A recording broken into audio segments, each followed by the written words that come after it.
Xfinity email repeatedly asking for your password usually stems from authentication issues. This often involves problems with your keychain, like Apple's iCloud keychain or expired security tokens. These systems verify your identity. If they fail, you'll be prompted to re-enter your password.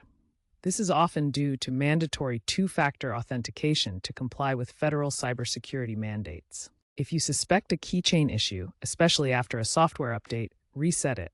On macOS, go to System Settings, Apple ID Keychain, and Sign Out, then sign back in. On iOS, the process is similar within the Apple ID settings. This resyncs your keychain, often resolving persistent password prompts.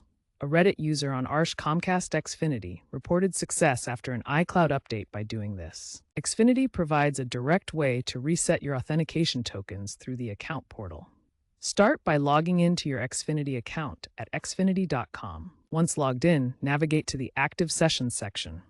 Here, you'll see all your current sessions across devices. Look for the Revoke All button at the top. This option will log you out of all devices and force a fresh login with new tokens. This automated token refresh resolves 70% of password prompt cases without needing a full account reset, making it a quick and effective solution for most users. For third-party email apps like Outlook or Thunderbird, Xfinity recommends using app-specific passwords instead of your main account password. Generate a unique password for each app through your Xfinity account settings. This creates a separate password just for that specific email client. This approach bypasses keychain issues completely and prevents exposing your main Xfinity password to third-party apps.